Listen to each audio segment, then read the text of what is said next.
Thanks, Ash, and thank you all for coming. I know that this coincides with another session on digital, but I do know we will have people joining us online as well for this, so welcome to you all. I'm just going to open the session by outlining what we're aiming to do, and hopefully that will align with your expectations. But we want to understand a little bit more about you before we get too far into the session. So could you take a moment to scan the QR code or enter the Mentimeter number into whatever digital device you have with you. And we just want to ask you really 5 short questions, just so we can understand your experiences of technology. So has everyone had a moment to get that? Okay. So could you answer this first question for us? How confident are you to implement new technologies into your practice?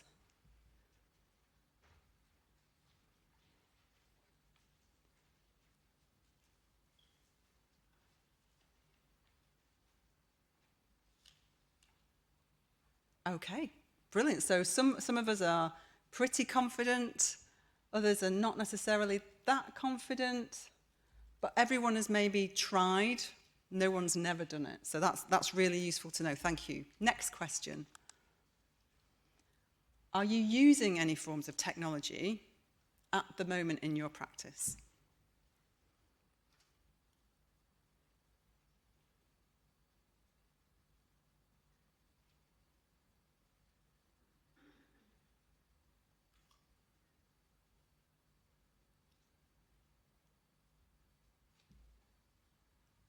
Oh, still changing. That's brilliant, because we're very aware that there's a lot of expertise out there, and part of kind of our aim is to bring everyone together to share that expertise, because there's no point one person doing something amazing down the road and the other person who's trying to do pretty much the same thing never finding out about it. So that's great that we've got some fantastic experience and expertise, and during the questions and answers there'll be lots of opportunity to discuss those and highlight the challenges and the facilitators that you've experienced. Okay, next question. So most of you answered yes, which is great. Can you tell us a little bit about the technologies that you're using? So if you type it in, it should give us a word cloud, I think.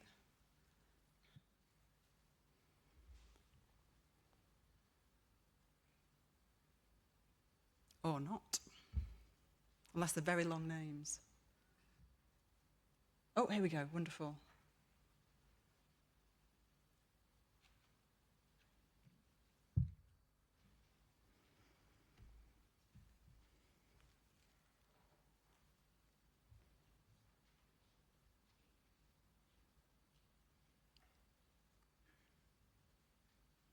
That's fantastic. I can already see there that there's a real range. So perhaps the outright winner is the electronic patient record digital notes in there, but there's lots of variety in terms of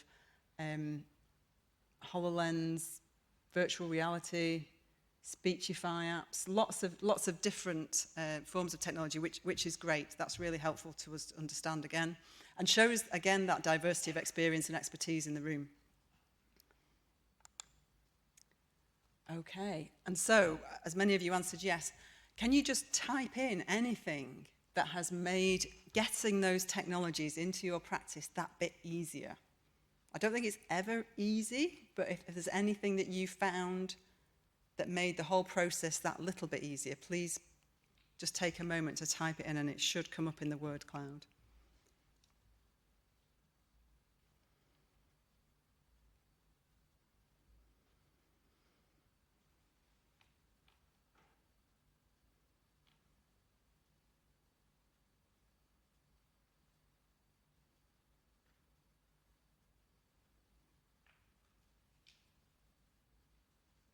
Okay, brilliant. So there's some key themes there about money, funding, education, having some support, training, familiarity, organizational buy-in. Perfect. That's great, that's great. And I think that highlights the variety of factors that we have to consider when we're trying to get technologies into practice, and perhaps highlights again why it's not that easy to do. Okay, and on to our next question.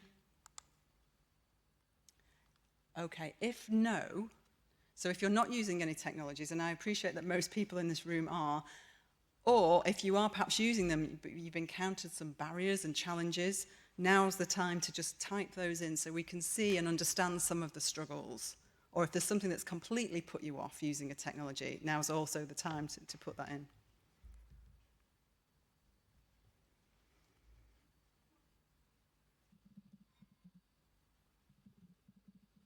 Yeah, so lots of things there around kind of not quite being sure, getting the money again, money's key, the cost, yes. The infrastructure, digital literacy, that's so important. Is it safe or not? Absolutely. Brilliant, a really broad list of potential barriers that you've experienced. That's great because, again, I think that underlines why we're here today. So I'm going to move on to the presentation now.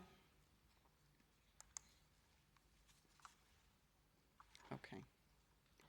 So I'd like to welcome you once again and just talk a little bit more specifically about what we're trying to cover today. We recognise that rehabilitation technologies, as you all do, have a huge potential to really change outcomes, both for our services, but for our patients. And there is a huge range of technologies that come to market.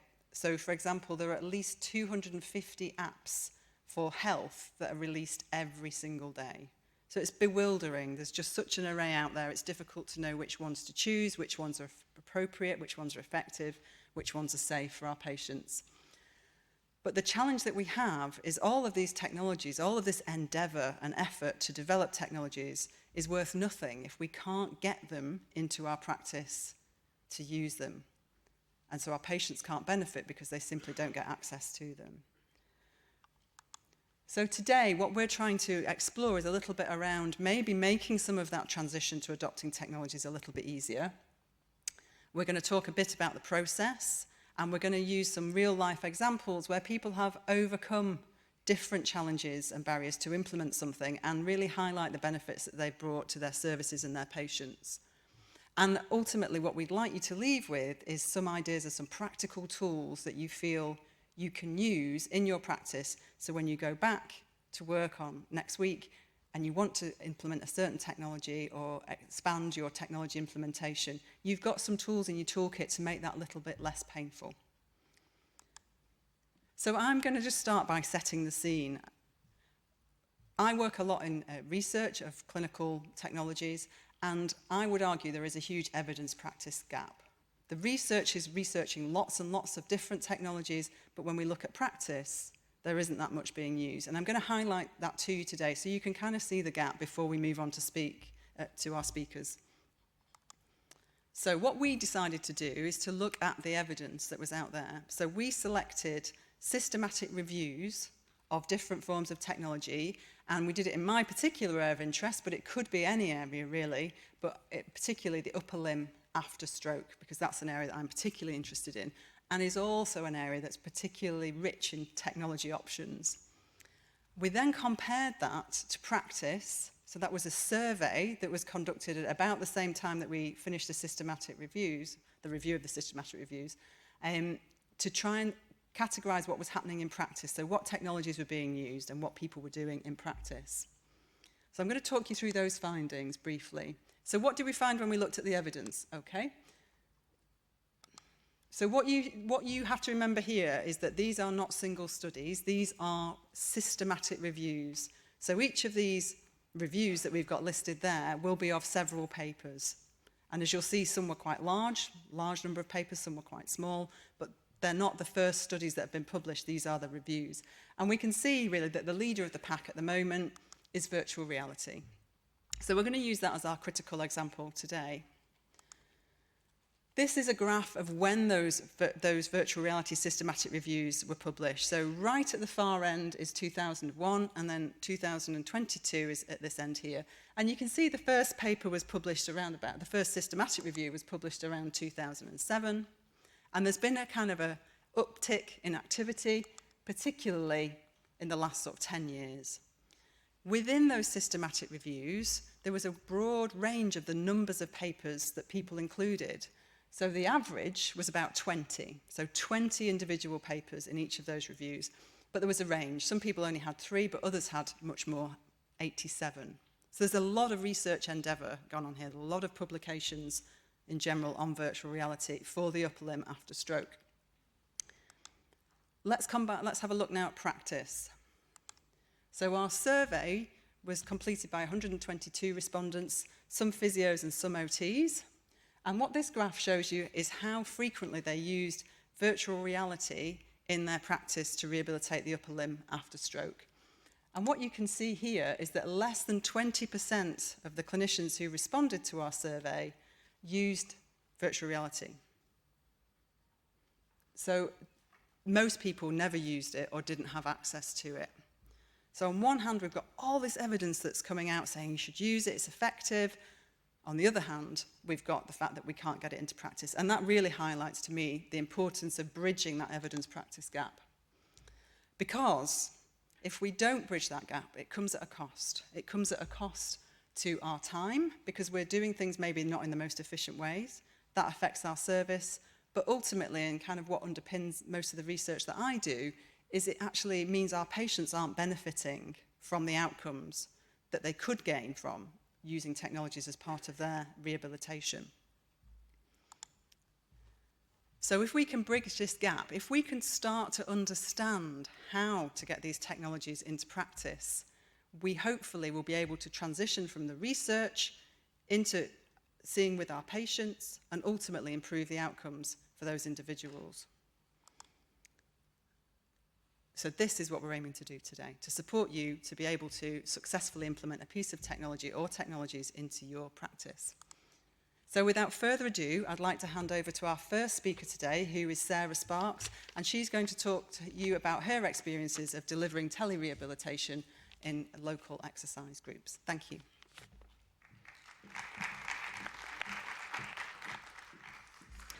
Thanks so much, Rachel. So I'm going to have a little chat about the charity that I work for. I'm a physiotherapist, like many of you in the room probably, and I feel very fortunate that I started working for a charity just before the pandemic, which I thought was going to be a nice, easy job alongside my busy NHS management job, but it kind of quickly became apparent that the pandemic arrived and all of the work for the charity, which was face-to-face, had to quickly change. So we'll talk a little bit about how we've implemented tele-rehab and hopefully give you some top tips about, if you're not doing it in your service, what you need to think about to take it away from today.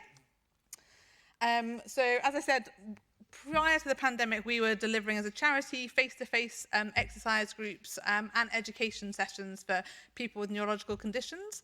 And we were doing that primarily in 2 boroughs within London. As the pandemic came along, obviously, we moved very quickly to an online provision. And having been doing the NHS job and the charity job at the same time, I can speak from experience to say implementing change in the third sector was much easier than implementing it in the NHS, because I was still having probably 2 years, 3 years down the line, people coming to the charity saying, can you help us set up a tele-rehab service? We're just starting, and we got ours online within 8 days.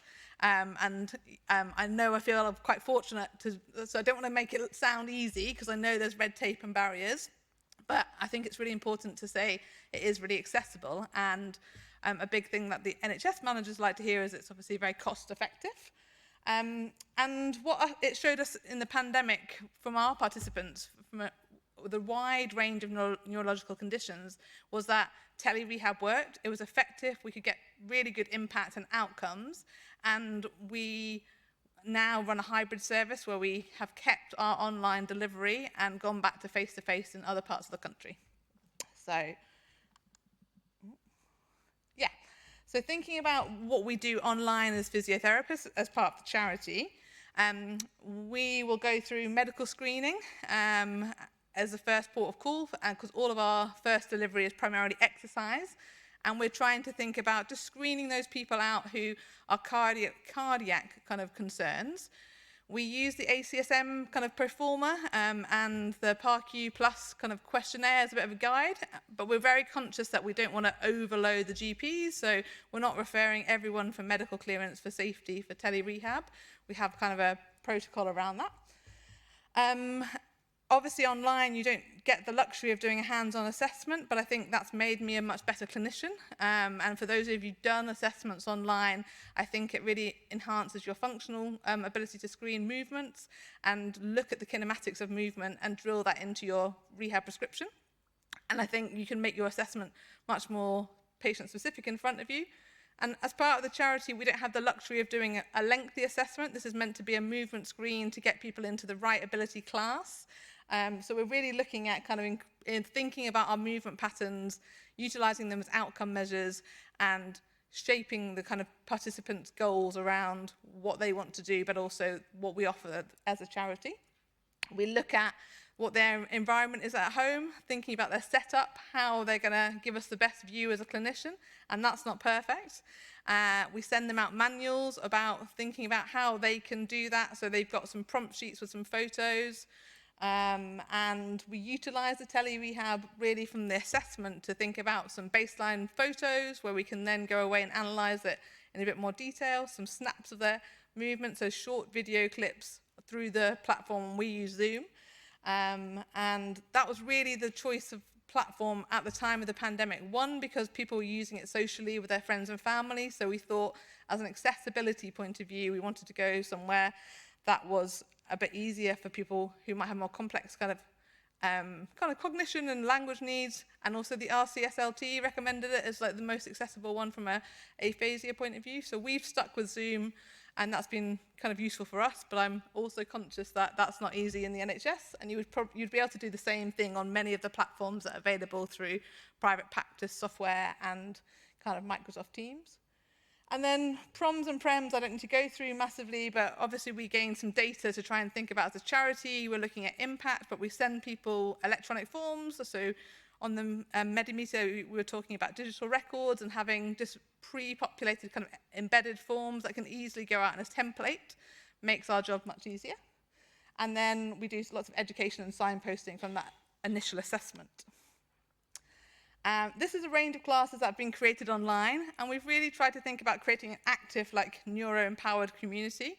And we've listened to the participants who come through the charity to really shape where we're at and what they need as a delivery platform. Quite a lot of the time during the pandemic, lots of people were coming out of hospital having not done any upper limb rehab, and that was sad to me because, like Rachel, I have a bit of a passion for the neurological upper limb. So we set up quite quickly some new groups to really focus on upper limb rehab online. But we also have a range of platforms where we have done our RISE group, for example, is a group that we initially thought the risk assessment would be a bit tricky getting people online, because that's for the early walkers. People would have to have a carer. But that's been very popular because it's been a way of delivering therapeutic education to the carers or family member or even sometimes volunteers, to make sure they're safe at home, but also to be able to push them with a bit of rehabilitation and not have them in a seated class when they have the capacity to be on their feet. So it was just trying to think about outside the box and looking at the delivery of what we do. Tai Chi, Qigong, Pilates, looking at a holistic approach to healthcare classes that is not just about movement specific, but also health and well-being, quality of life, and trying to think about having something that is accessible for people's individual preferences was really important to us as a charity. So all of these classes kind of deliver now. We do 30 classes a week online with freelance kind of physiotherapists running quite a number of our models. All of you in the room who've tried to kind of think about long-term rehab will know that behaviour change is really important, and for self-management to ensure education, and we wanted to ensure that we didn't lose our education kind of component of the exercise groups. So we then set up this Neuro Cafe, which works really well on Zoom. People across the UK can access it as part of their membership with the charity. And that allows you to have peer support, but also education from other businesses, charities, kind of patient experience voices, and lots of the participants in the charity generate the topics that they want to cover, and then we try and find the speakers and analyse that, and that runs, as you say, online, and there's a presentation that normally goes with it, and that sits in the members resource of the charity. So leaving the conference today, you want to think about, if I was going to step up some tele-rehab within your own place of work, what are the kind of crucial things that you need to consider? And safety is obviously top of the kind of pile for tele-rehab. And the key things around safety are doing like due diligence of having good SOPs, thinking about your risk assessments in detail, and really going through the worst case scenario of what could happen and how you're going to respond to it, and having almost like a script in place where someone could then respond. Making it really easy for the person covering the class, so they've got it all in front of them electronically. And touch wood, there haven't been many critical incidents, a couple of falls, but I think in 4 years of doing tele-rehab, that's really good. The address where people are logging in from is crucial, so you start to know your kind of participants' front room or their kitchen or wherever they log in, and in the waiting room we have them sat in, we give them a little kind of safety note to say, if you're logging in from somewhere else today, please let the physio know the address, and really trying just to give them a little prompt of their part of the safety. The environmental setup we've talked about already, that's not always perfect, and I think as a physiotherapist wanting to see the majority of someone's body to move, I've had to compromise on my views, but I think you've also got to remember the benefit of them turning up and being present and the benefits they get from the community. If I can't quite see their whole view because they live on their own and they can't get to their technologies to improve it, then that's an adjustment that we make. But we try and optimize that view with some support from our participant coordinators to try and get people the best thing. The Enroll guys who are based in East Lancashire have a dedicated support from a technology role, so like a band 4 practitioner, and we don't, in the charity we don't have that, and I think that would be really crucial, but we all, as physios running the classes and the admin team within the charity, do that role behind the scenes, so giving people a bit of a practice call before their class, thinking about where their webcam is, or thinking about the lighting, just to make sure they're not in a cluttered environment as well. Sending them out resources like the RPE, kind of how hard they're going to work at their rate of perceived exertion, and then signposting them to all the kind of resources that we've gathered as a charity into a Google Drive, like members area, which allows them to increase their intensity of practice, but also think about that kind of 24-hour approach outside of the classes. Oh. So these are all of me, but in-class features, we've used a timer in some of our groups to help people on track with how long they've got left. Just as a caveat, if you're going to start using that on Zoom, in a seated class, it's not that ideal because they're constantly running back and forward to the computer to change it, but it can be really helpful on just giving them a bit of a guidance of where they're at in the minute or the 2 minutes of the circuit that they're going to do. Music is obviously nice from an online point of view, but just our experience is some of our clients have really struggled with it because sometimes it doesn't sync as well. We would always use music in the background of our face-to-face groups, but we've used it a bit more sporadically or for certain exercises or certain kind of cardio challenges that we would do. The up Sally, down Sally squat challenge is very famous in the charity. We've used AI for thinking about trying to do some note-taking in some of our education, so we don't have to have someone taking minutes. And then just the things that you might have done, the closed captions are invaluable for people who, we've got a couple of members who are completely deaf, and they use those rather than a BSL interpreter, and it works really well from an access point of view. So you can use lots of features within the tele-rehab system that you choose to aid what the provision you give. My biggest thing with the charity was thinking about, can we have a sense of kind of create that community that you get from a face-to-face group? And yes, it's different, but by having a regular class, the same physio, like the same participants, keeping your numbers relatively small, you can really build up a sense of trust, cohesion, and they all feel very connected as a group, and that's something to be really kind of not over-egged. From the point of view, it's really important, like that well-being and how they encourage each other with their rehab is crucial. The impact, we've not gone into those today, but we've got really good clinical outcomes from our range of online classes, and people's balance has changed. They can move on and off the floor where they couldn't do that before, and things that if they hadn't accessed ongoing support, that would make a big difference. But the quality of life measures can't be underestimated, because that's been a big change on their mental health. These are some really lovely participant feedback kind of quotes. This one is quite old, but it says, shielding would have meant deconditioning, isolation and loneliness, but with the support of legs, I feel stronger, connected and supported. And from a physio point of view, you do want people to be stronger, like physically, but also mentally and emotionally too. And I think during the pandemic, that was really apparent for us. So reflections from the team of physios that run these classes. I think all of us learned very, very quickly that you could do much more than we originally thought. We've got really better movement analysis skills. We've adapted to being hands-off. We've kind of, realised that sometimes we talk too much as physios and we don't need to fill the awkward silences in on rehab. And it saved the NHS, when you look at the tele-rehab kind of literature, lots of money. And us as a charity that is very small, we wouldn't have been able to grow as we've done and to support as many people if we hadn't used telehealth, because you get all the kind of cost saving about not having to have venue hire and the travel time. So it's a big win from a management point of view as well.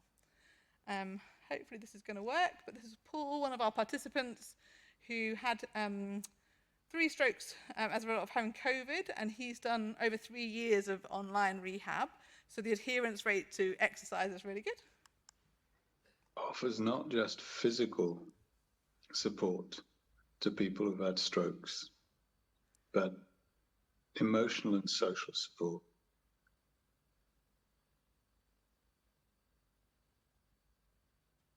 It's been vital to my recovery, but has also provided friendship, support, and understanding.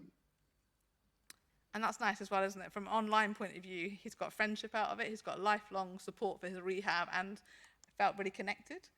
Leanne, so she had very complex aphasia needs, and her local team had said to her, online therapy won't be an option for you because your speech will be a bit of an impediment. And actually for her, it's been a massive lifeline.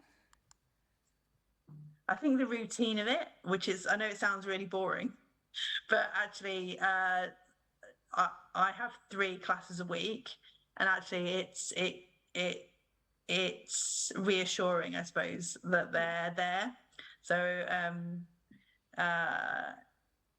I don't know what I'd do if I'd lost them. So yeah, it's I would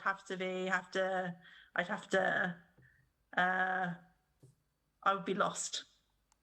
So she'd be lost without tele-rehab.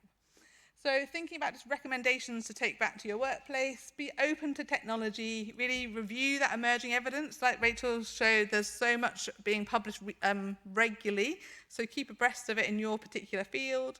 Think about collaboration, because so many people are doing this journey, and it's going to be much better to collaborate and learn from each other than do it in silo on your own. And my big message is just to try it. Quick little thanks to all the participants in the team. And then we're on to our next speaker, Louise.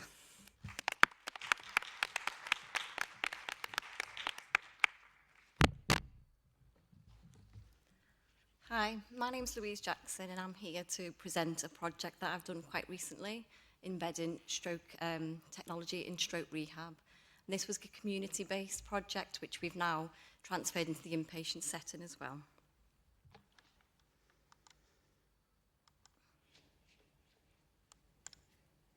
My clicker's not working. There we go. Okay.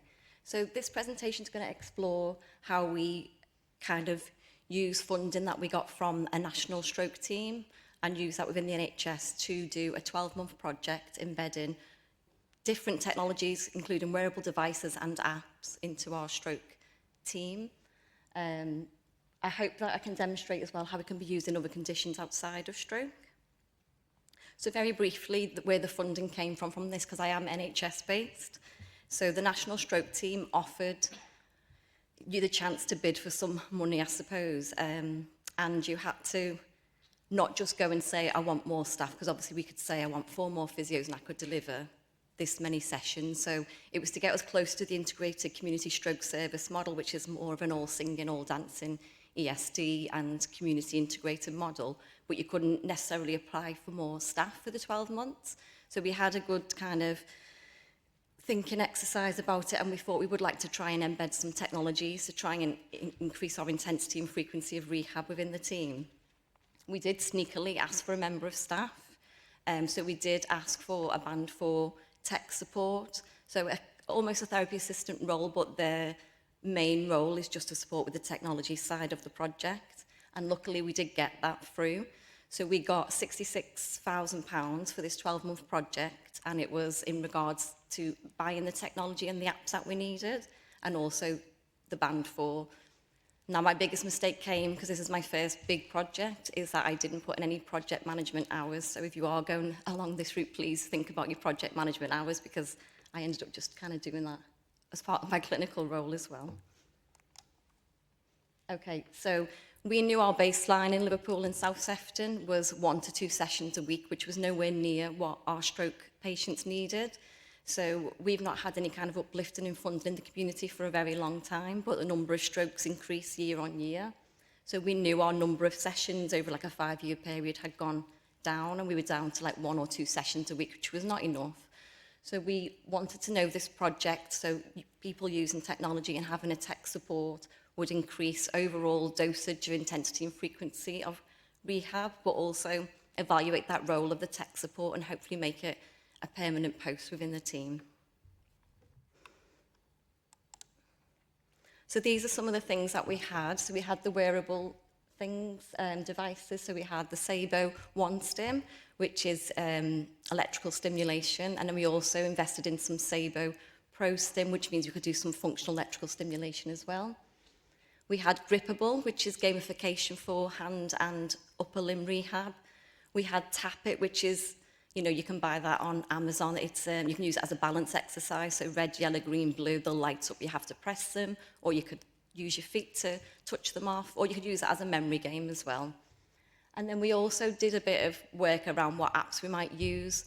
So from a physio point of view, we put some money into Koku, which is Keep On Keeping Up, which gives you kind of 3 exercises a day, depending on how you're feeling, and targeted to what our patients need. And I think that's a really good app that you could use in the general population and your gen med frail population as well, because you can make them seated exercises also. We also use Clock Yourself for physio, which is a balance type app as well. Again, not just stroke specific, could be used for anyone having balance problems. And it was an MDT project, so we did have Tactus for our speech and language, and we had neuronation and brain training for kind of OT.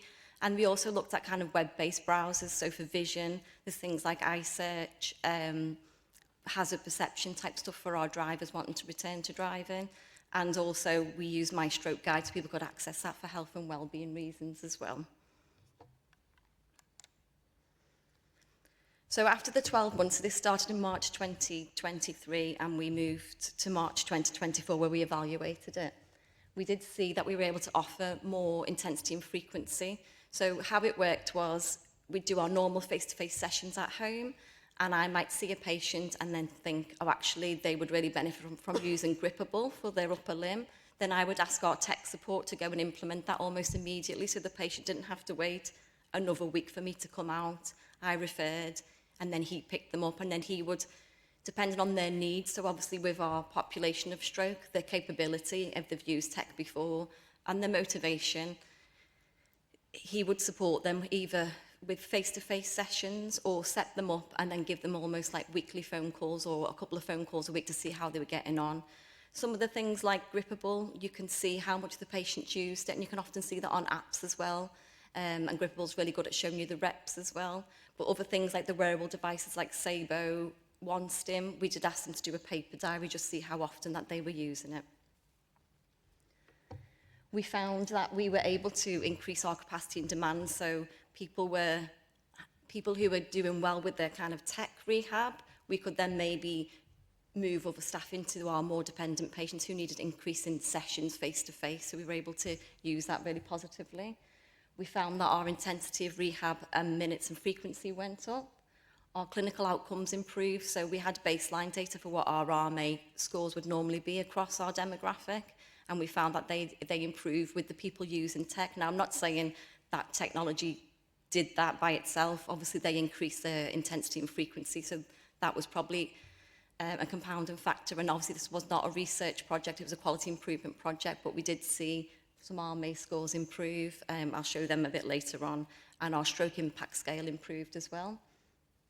And we also had a really positive staff experience, so people liked having that extra layer of, okay, so I'm doing your face-to-face rehab, and I'm also going to refer you on to some tech rehab, and it was just another tool in our toolbox to use.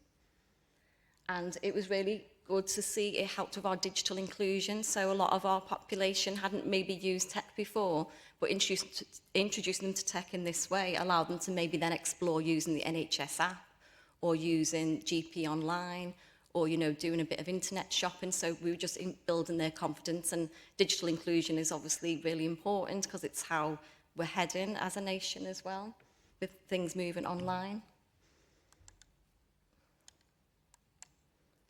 So this is just a quick look at some of the RMA scores. So I don't know if people have used RMA an awful lot, but it looks at your hand and arm function and split into two. So it looks at how you look after your affected arm, and it also looks at how you use your affected arm. And we found that our scores improve. So you want to see a reduction in your RMA score to see an improvement.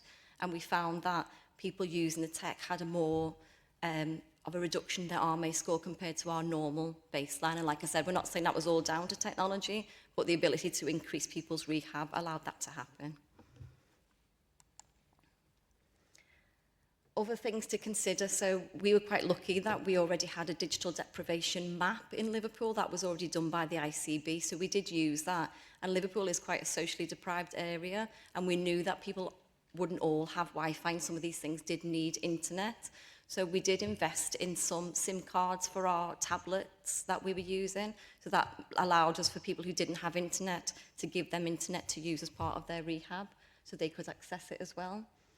So that's just something to consider if you are looking at embedding technology in your area.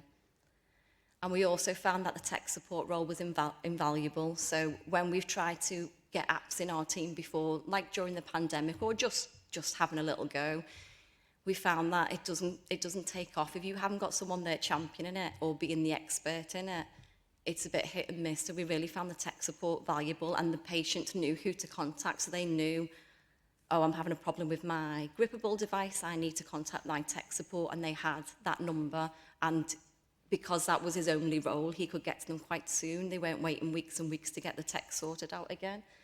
So that was really important. There's a couple of quotes there up from patients as well. So thanks to technology, I feel more in control of my rehab. The device allowed tracking progress and showing my improvements.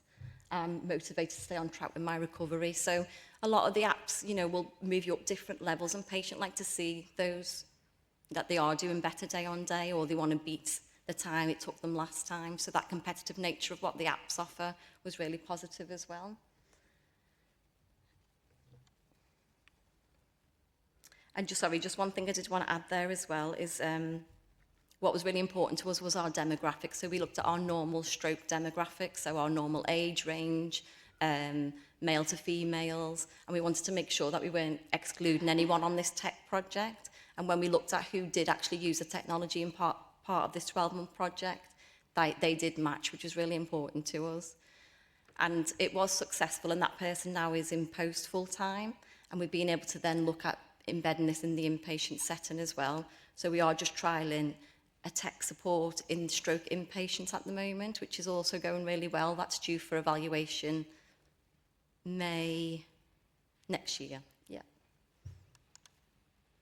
So I'm just going to play 2 patient videos now. I'm not sure which one plays first, but let's have a look. They both use different parts of the technology as well. My name is Fred. I'm a user of Grippable, basically because of a stroke I've had. So while you were using Grippable, Fred, how important did you find it to have support in showing you how to use the device itself? I needed support and advice first for using Grippable. The experience and the help that particular machine gave me was absolutely fantastic. While you were using Grippable, Fred, did you find the actual use of it quite easy, or did you find that you're having to ask many questions about the use of it? The use of it came reasonably easily after being shown by Dave, and the amount of programs on there were very easy to follow and helped fantastically in the recovery of my hand. So the use of the grippable, how much would you say it is brought back the use of your hand and arm in the time that you were using it? I firmly believe it's been 100% helpful to me. I couldn't use my right hand, and after the use of the grippable, I have complete movement in my right hand again. For any patients in the future, Fred, that get offered the chance to use the grippable, would you recommend it to anybody in the future? 100%. It's not only the benefit of using it for your disability you have at the time, but it's also fun to use, similar to the sets you can buy on TVs, but not medical.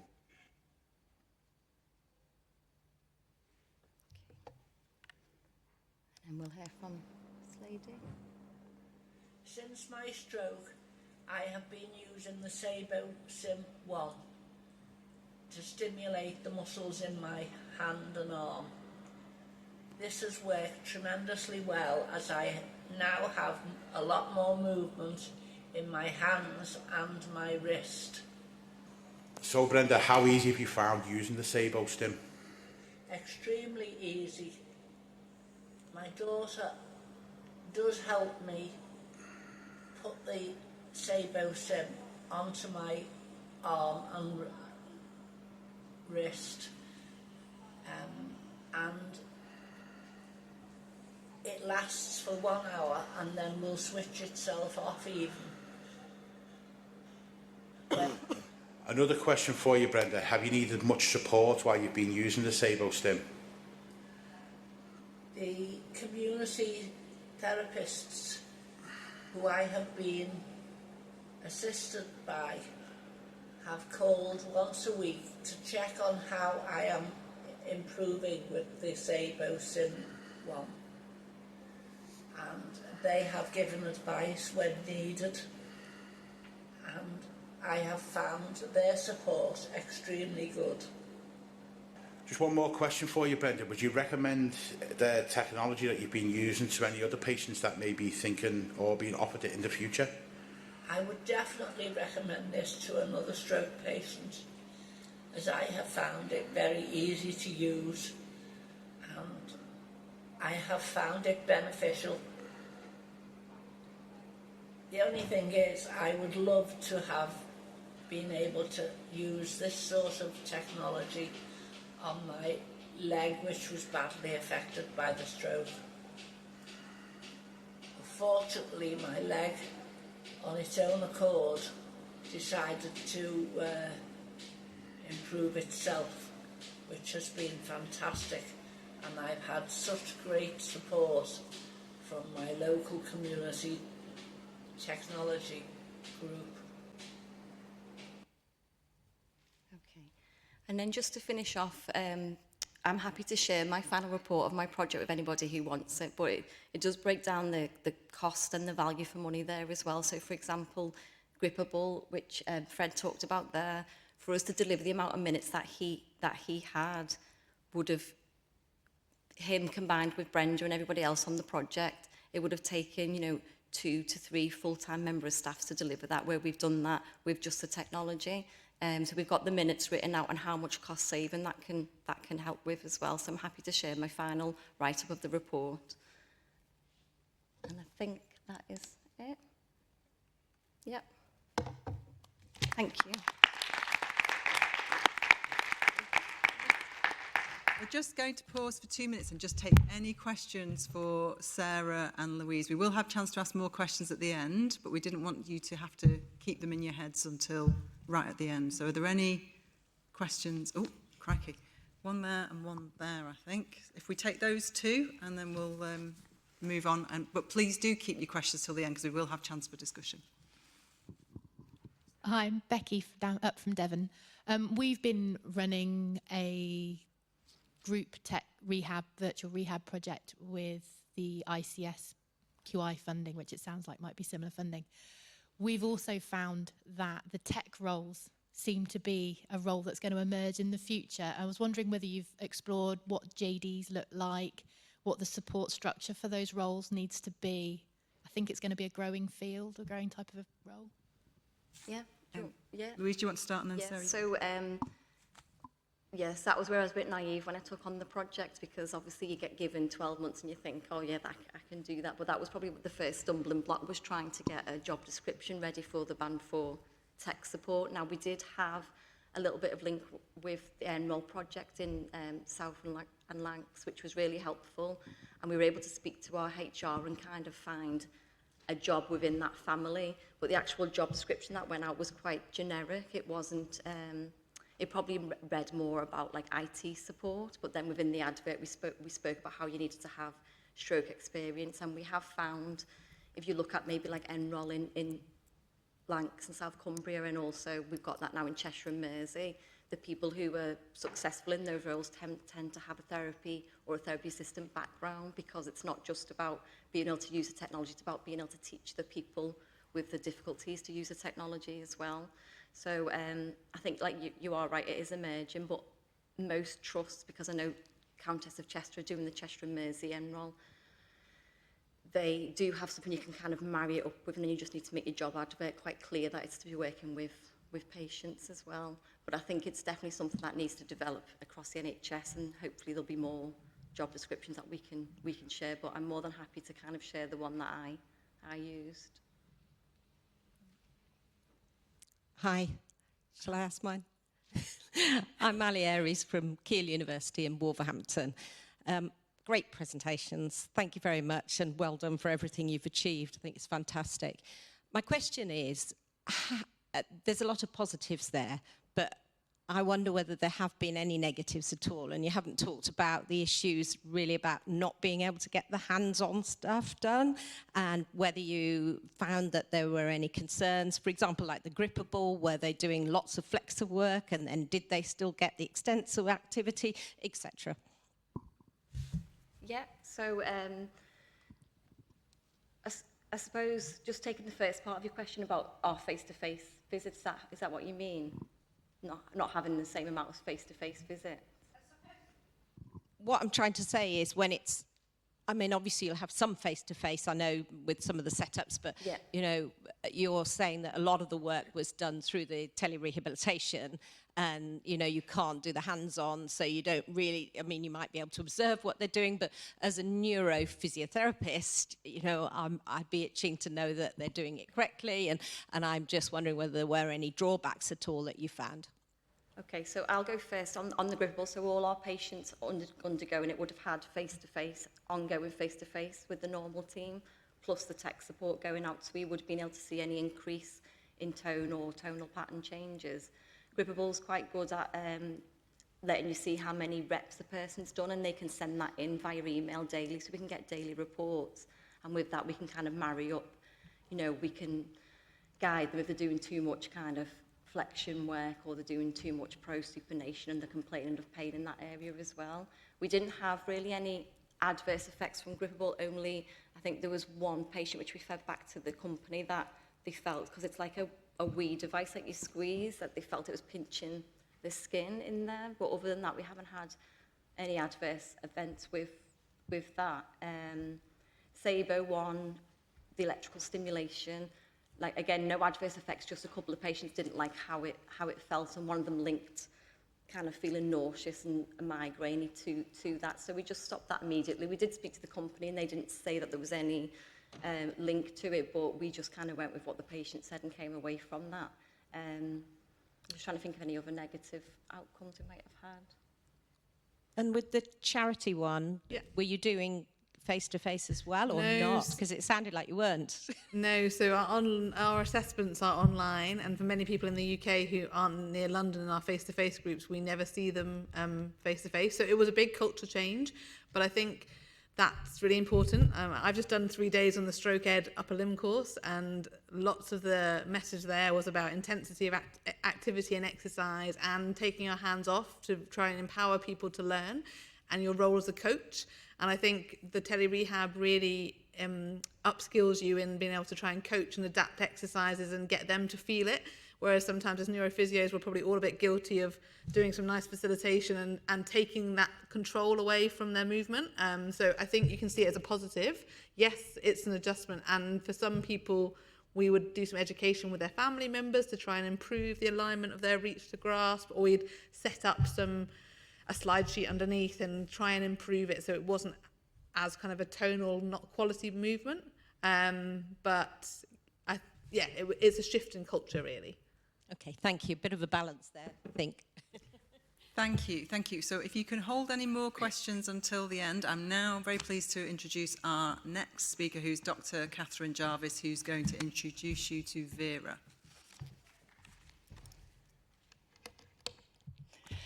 So, thank you very much for inviting me to speak this afternoon. My name's Catherine Jarvis, and I'm a Senior Research Fellow at the University of Lancashire.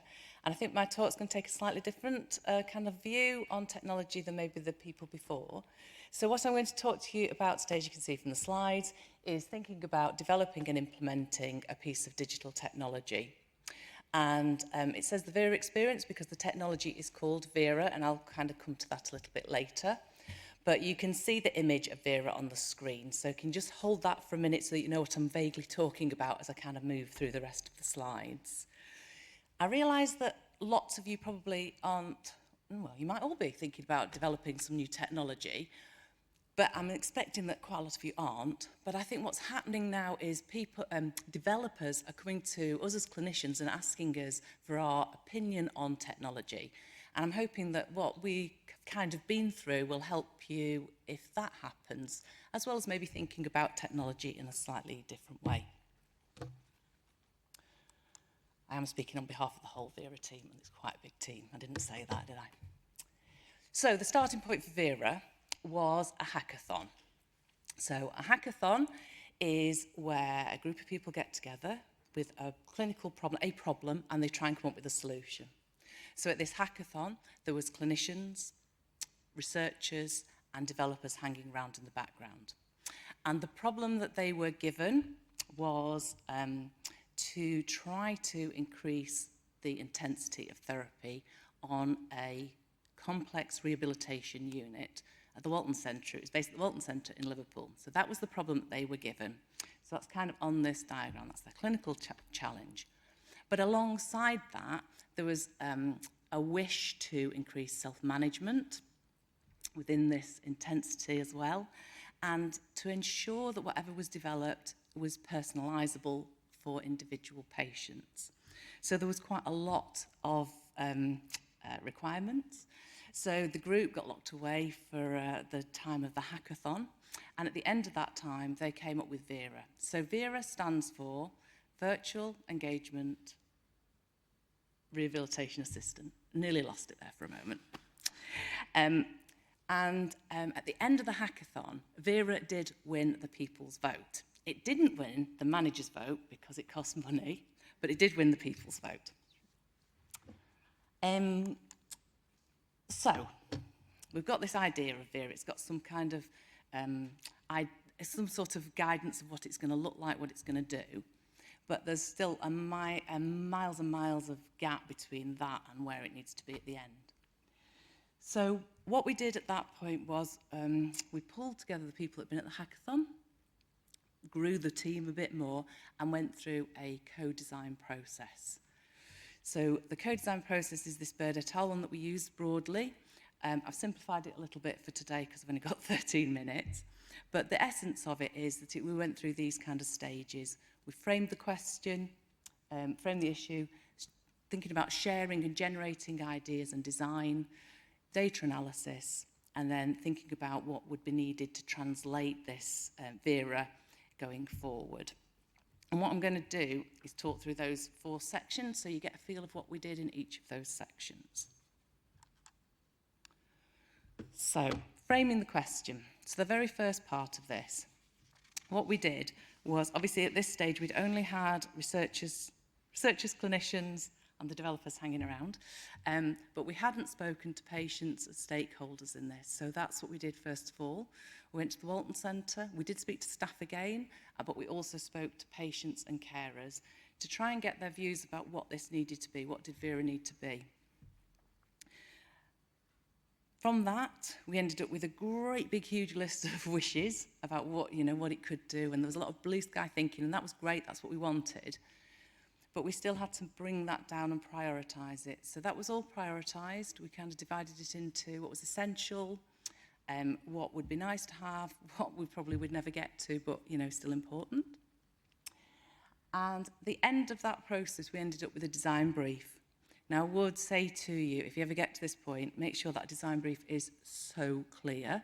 It was clear, but we still managed to miss one little thing in it, which I'll come to at the end. So make sure your design brief is incredibly clear. We then moved on to this kind of sharing ideas and generating design. This slide could not be big enough to fit all the work that went on in this section. Okay, the cogs give a little bit of a feel for that, but there was so much. We'd still only got a kind of, this is what this should do, how are we going to do it, how's it actually going to work, how's it going to look, where does it fit? There was meetings over several years, we met every month, kind of trying to move it forwards. And then the big things in this, and they kind of have already come out a little bit with Sarah and Louise's talks. There's things like thinking about the data protection, the safety of any data that's entered into Vera, where's it stored, how do we know it's safe, how does it fit with the current systems in the hospital, IT, how is it going to fit with the IT that already exists, how are the IT staff going to be engaged with it, so, and how's it all going to fit together really, I suppose. Then we also had to think about the training. So, okay, we're trying to design it and we're trying to sort out how we're going to train people using it at the same time, because we're having to design training packages alongside that.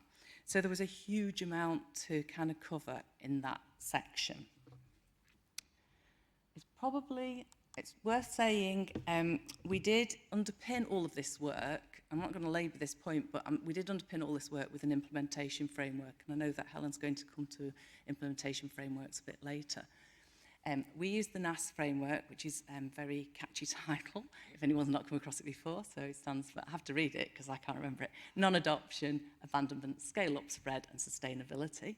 So these are the things that might stop something being adopted. It was particularly designed for innovation into healthcare generally. It's got 7 sections, and we particularly focused on these 5. But it is a really nice, it's one of the many, but it's a nice implementation framework. If you're looking to implement technology or indeed anything else, it is a nice framework. So we used it by thinking about it as the technology, so that you get to think about, is your technology easy to use? Is the connectivity good? Those sorts of things. The condition, who are you going to be using this with? What's their condition? How might that impact their interaction with the technology? Value proposition, my absolute favourite. I know it's a bit sad to have an absolute favourite, but value proposition is kind of the value that the users are going to gain from it. So what's the benefit of using the technology? So what's the patient benefit? What's the staff benefit? The adopters and themselves, and that's more about how they're going to use it, so not so much about the value, but how they're going to use it and what we need to consider for the adopters, and then the organisation itself. And we use that to guide our whole process. So by the end of that stage, we had Vera 1, so you might remember this picture. This is what we had. This is the picture of the patient app. So this is what the patients received. They received Vera on an iPad. There's another section to it as well, which is the staff portal, which is where the staff load all the information onto for the app, so the two things can work together. In terms of the app, this isn't rocket science in terms of the technology, but what it did was bring all the rehabilitation together. So the idea was that a person's rehabilitation is all placed in this app. They could get to their appointments, they could find out who their rehab team was, They could play some appropriate games. They could find some general information about well-being. The one that we probably spent the most time, most focus on was the pink box, which says programs. And behind that, the staff could put anything that they had agreed with the patient that they wanted them to practice. So activities, exercises, and so it was very personalised to the point that you could put in PDFs, Word documents, audio, if you wanted to do something audio, and you could actually put videos in.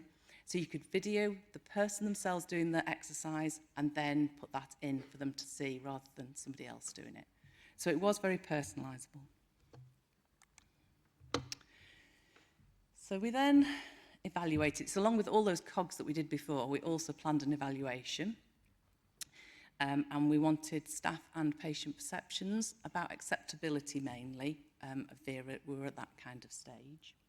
We collected some quantitative measures, which I'm not going to labour, but we did try and collect some usage data. And that, first of all, was really difficult to pull off. So we found out something that we need to consider for our future exploits. We undertook interviews with as many patients as we could, and we undertook staff focus groups. I should have said, what we did before we did that was we put Vera onto the complex rehab unit. That makes more sense, doesn't it? We put the Vera onto the complex rehab unit, then we did the interviews and the focus groups to see how they'd done, how they found it. So what we found was that first of all, we found out that the usage data was hard to pull off. The second thing we found was that the patients really liked it. They felt that being given an iPad really gave their rehabilitation some value. They felt like, oh, this is really important. So being actually given the iPad was important. But they really liked the look of it. They thought it was intuitive, easy to use.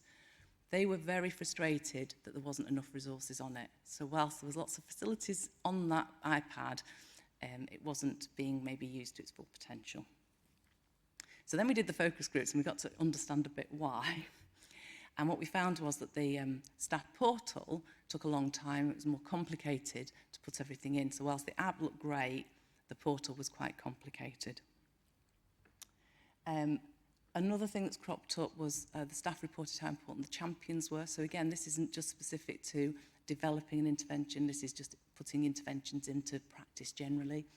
And also support from management. The team got a lot of support from management who were really behind this as a project. In terms of translation requirements, so things that we need to think about going forward. Clearly we had quite a lot from the data analysis there, but we also had quite a few other things that cropped up as part of our kind of process, really. So the first was, we did find that there was quite a lot of glitches in the system still, and they still need to be ironed out. I referred a little bit earlier to just getting the design brief really sorted, and that relates to the word up there that's goals. So right at the end, just before Vera was going to go live onto the ward, what we realised was that you couldn't see the patient's goal. The patient couldn't see their own goals. The staff could see it, the patients couldn't see it. And when we went back to the developers, they went, oh, we just didn't realise that the patients needed to see their goals. So something that was really obvious to us as clinicians just wasn't to the developers. We had a big run round and managed to crack it, kind of, in the end, but it wasn't a particularly nice moment. We also found out that whilst we've been using Vera in the hospital, that it probably got some potential in the community, so that's where we're going next. And also that it wasn't linked to the electronic records, but really it ideally could be in terms of staff time, and should be. So in terms of kind of some take-home messages, design brief, make sure it's really clear. Whatever you do, we make sure it's really clear. Particularly, I think developers and clinicians tend to talk a different language. Do use an implementation framework. We completely underpinned us with this implementation framework, and it was just a great resource to keep us on the straight and narrow and not miss anything. Do consider who owns, if you're developing, who owns the technology, the intellectual property. Make sure that's ironed out at the beginning. For us, all the stakeholders were really engaged in this process, and they were all getting different things out of it, but thinking about that really helped us, and we're just going through that again now, thinking, okay, what are we all getting out of this? So it's worth considering. And it does take, if you're going to actually do it from conception to actual reality, it takes more time than you can ever possibly imagine. So, like I say, I'm talking on behalf of the team. Our team's quite big. This is the original team, with our funders, the Walton Centre, Stroke Association, MedCity. And we've now got on board a couple of additional trusts, and the next the next stage has been funded by the NIHR. Thank you for your time. My contact details are up there. There's loads more about this. I'm happy to talk about it at any time with anybody, so just come and grab me. Thank you very much.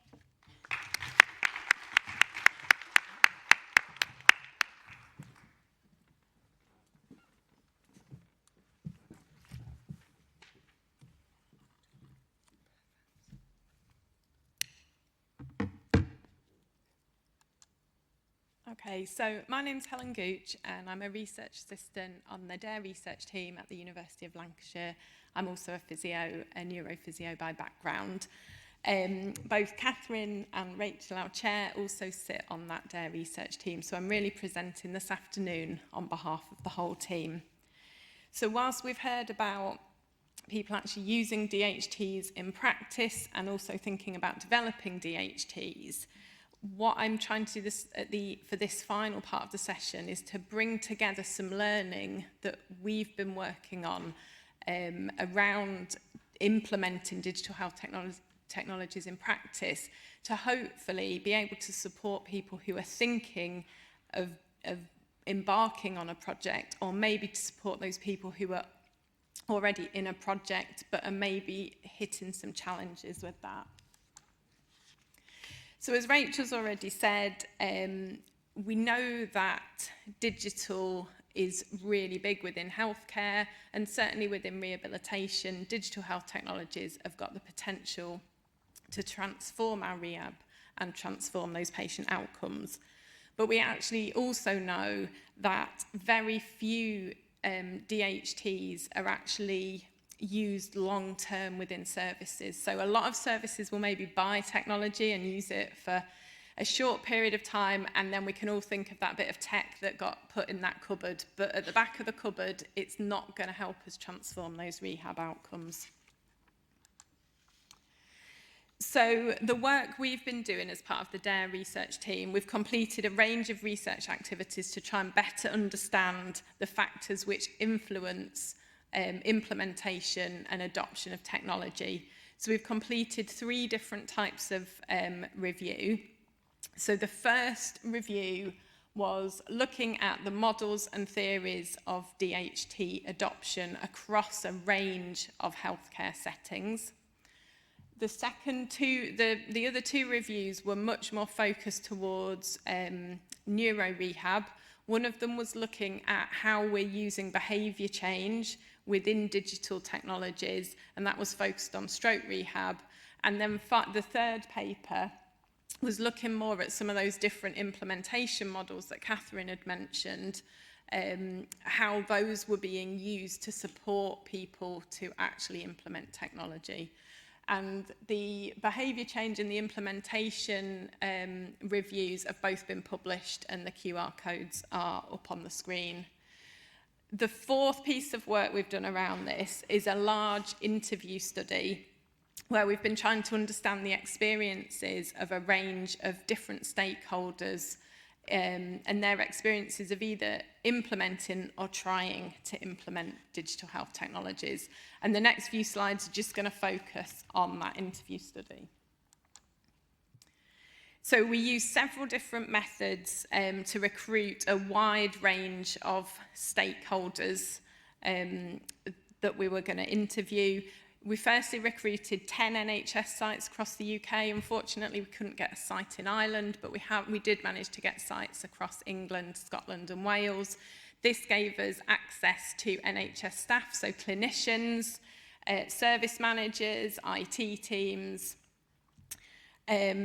We then looked at recruiting some service user participants, but we wanted to recruit them outside of their NHS trusts. So we went through some research participant sort of advertisements essentially to try and find those people. We were also keen to speak to those people right at the start of the journey who are maybe introducing digital technology into the NHS, so developers, people involved in the regulation of technology, and also those organisations which help link the developers and the NHS together.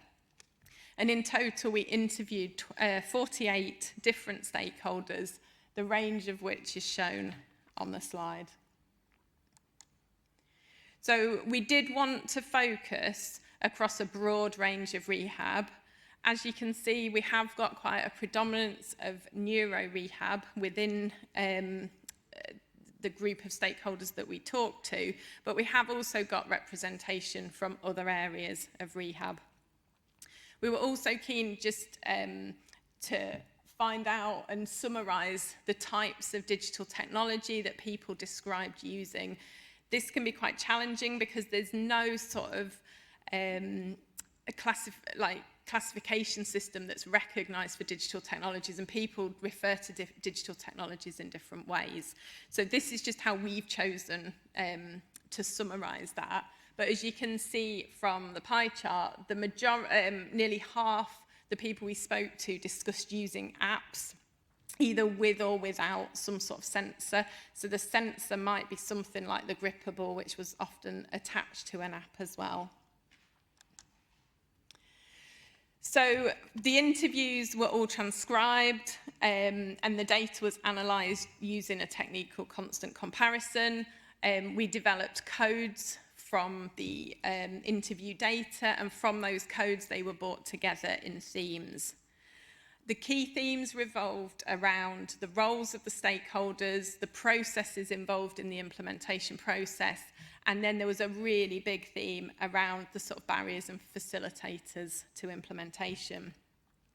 What we then did was we triangulated those themes with the findings from those 3 reviews, and almost developed and enhanced those themes with the information from the reviews. And what this then gave us was 5 clear domains which we have developed into a new model for implementation for DHTs in rehab. And as far as I'm aware, this is the first time we're presenting this outside of UCLan today. So this is our new model. It's called the Rehabilitation Technology or RIGHT Implementation Model, and it consists of 5 domains: the evidence, the technology, the users, the team, and the organisation. And quite a lot of these domains we've heard bits and pieces through the other talks with people talking about different aspects of this. So we're just going to go through those domains. There's some quotes on there from the interview study, which hopefully is just a means to try and illustrate some of the domains. So the first domain was evidence. So being able to understand and use the evidence is really vital for a range of different stakeholders. This might be to identify what sort of technology might help in a service, or it might also be really useful to try and secure funding. Evidence can relate to the broad use of technology within an area, as you might find in guidelines, but you also might be able to find evidence for specific technologies in a certain area. What's really important to remember is that implementing a new DHT into your practice will create new data and new evidence. And that's really vital to move this area forwards. What is important is that consideration is made early of what data you want to collect. So services will often think about collecting data around patient outcomes and how effective the intervention is. But actually what's equally as important and useful can be to collect some data around the implementation of the intervention. For example, we talk about, in implementation science, they talk about the fidelity of an intervention. So when that intervention was it delivered as it was planned to be delivered, or did it deviate from that plan during the implementation process? Obviously, the technology is key to this. The technology needs to deliver what you want it to deliver, which sounds really obvious, but often the technology doesn't quite do what we think it's going to do. But as well as that, it also needs to be reliable and it needs to be easy to use. It's also really important that that technology is engaging to those users as well. Also, just to consider around the technology is the environment into which your technology has been introduced. So this might, if you're looking at some big robotics, have you actually got physical space within a therapy department to put that in? But equally, if you're going to look at delivering some apps out in the community, have those service users got access to that digital hardware and software and connectivity that they need to be able to access that. So when we're thinking about the users, we're going to focus on two main groups. So we've got the staff delivering the technology, and then we've got the service users, so the patients and their carers who are actually using it. What came across really strongly from our interviews was that staff need to feel confident and competent to use the technology. And this was often gained through training and practice. But actually, to be able to train people and allow people to practice and use the technology, that takes time. And that time resource has to be factored into that implementation process. Patients and carers also need to have some digital skills, and we've heard a lot already this afternoon about the real positive benefits of having some tech support, dedicated tech support in the service to support those service users. So the team, when we think about the members of people within that team that are going to implement that technology, the characteristics that are obviously going to influence its success, as it would with any project.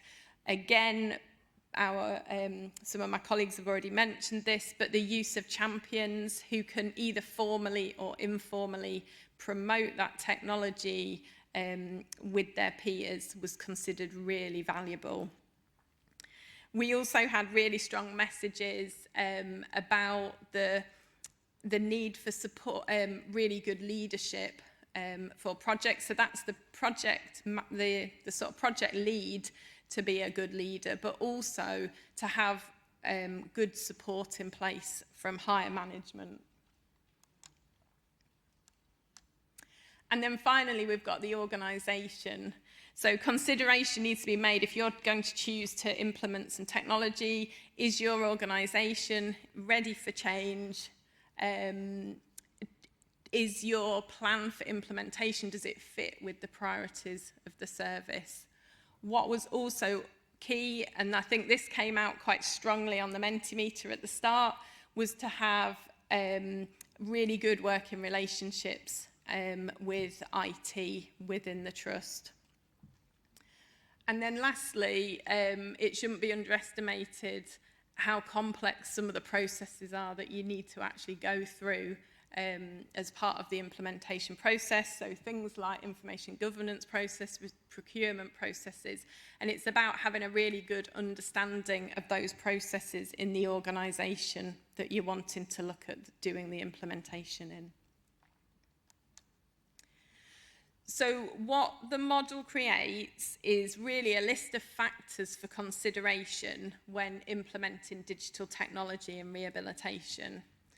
And today is just giving you a bit of a flavour for what that model's about. Alongside the model, we're also looking to develop some toolkits to help services identify which elements of the model might be most pertinent and important within their setting, and also look at when if barriers are identified, we want to create a toolkit that can come up with possible strategies to try and help overcome some of those barriers. So if you're interested in finding out more, We are doing a workshop session tomorrow morning, bright and early, at 9:05. As Rachel said at the start, we've got a wealth of experience between us, and actually we're really keen to create a community of practice to actually share some of that knowledge. We're quite happy for any of us to be contacted. Our team email is up on the slide. And then the QR code will take you to our website, which is called Advancing Rehab, and that's the website for our team. There is some introductory information on there now about the right model, and as the toolkits are developed and as the model continues to develop, that will all be posted on there. As I said, it's early days. This is sort of the first formal outing of the model. But as we continue the work that we're doing, there will be more and more information added to the website.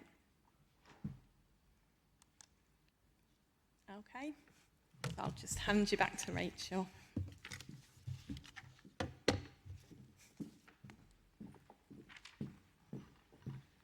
Brilliant. So in summary, before we open to questions, I think I just wanted to pull out those key points, really, that I think all of our speakers have spoken to today. And all of you will know in this room, it is not easy to embed technologies, and there are a whole range of factors. If it was easy, we wouldn't all be here today. There's lots of factors that we need to consider that really influence the success of that. And hopefully by seeing these real-world examples, by understanding those processes, and finding out those things that make it easier and harder, that's maybe giving you some ideas for what you can take away from today, and I hope you found it useful. And hopefully those will support your practice both tomorrow and in the preceding years and months where we have to introduce more and more technologies into our practice as they become available. Because ultimately, our goal is not to use technologies blindly, but is to harness their potential to really change outcomes for our patients. So I'd just like to take a moment to thank all of our speakers here today, and I would like to open the floor for questions.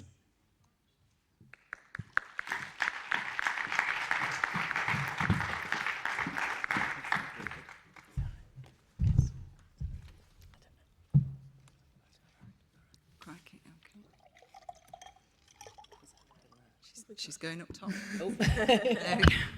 It's really hard. Sorry, I made you run for it there. Yeah.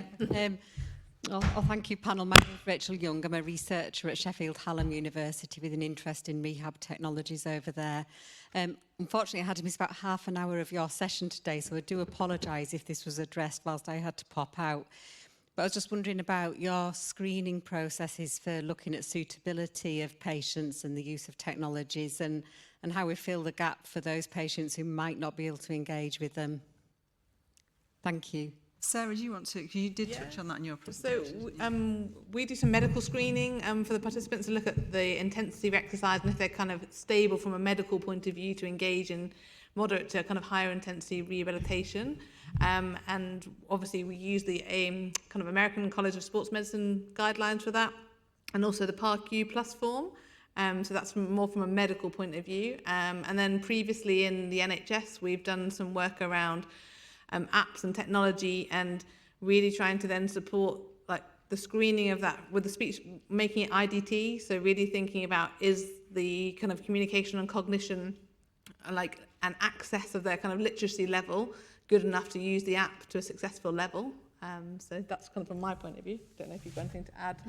Yeah, I think I mean, we've touched on it quite a lot today, but I think the tech support, having that therapy system background and working with stroke patients historically was really helpful in then helping them get online and using it. And there is loads of different resources, I suppose, Age Concern, Stroke Association, lots of different charities have stuff about how to help people get online who are normally digitally excluded, and there's aphasia-friendly resources as well.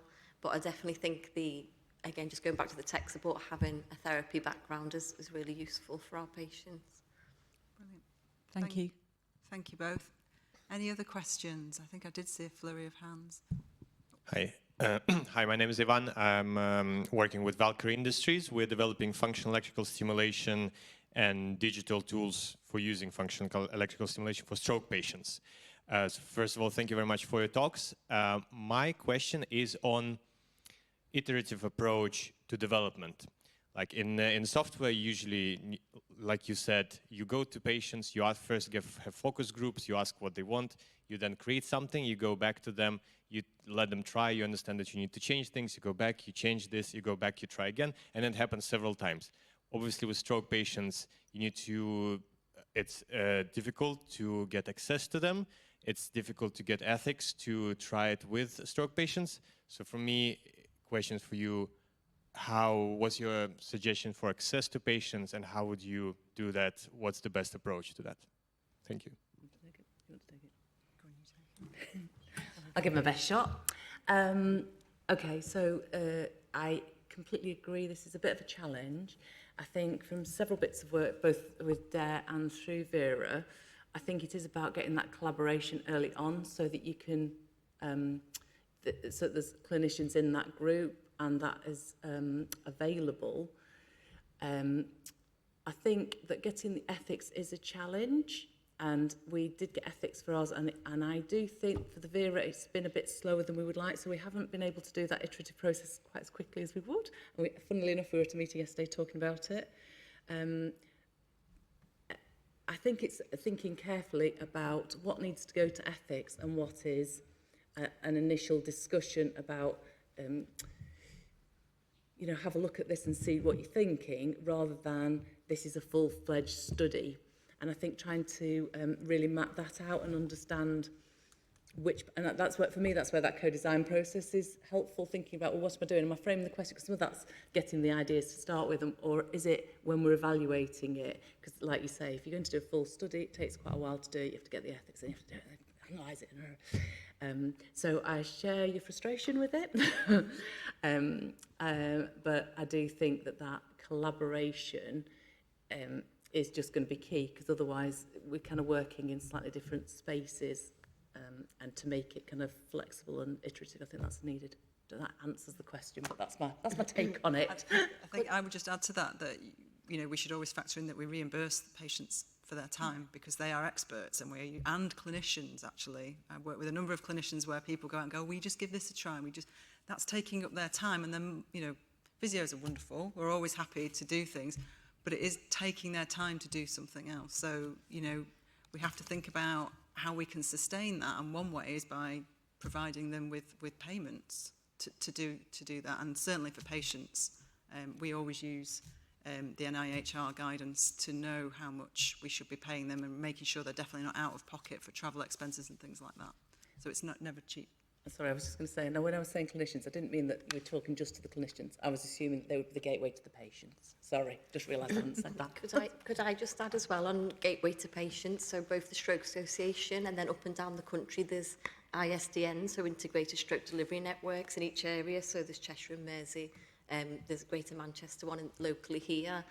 They often have patient and carer groups already kind of set up that they run new innovations by anyway. So they're two useful tools to get in contact with as well. Are we out of time? We are out of time. There's one question online, if we could bring somebody in online. We did have a couple in the room, but yeah, we're at time really. So, do you want to bring the question online, really? Yes.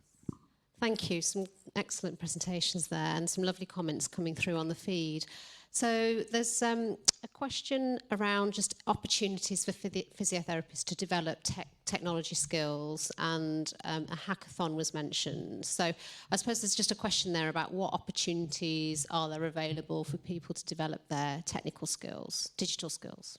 Well, I think this links really nicely with, there's a session tomorrow afternoon, which Matt Liston from the CSP and Ewan McComsky are running, around the strategy that the CSP has to try and skill us all in developing our digital skills. So I'd really encourage them to go there, because it's not easy.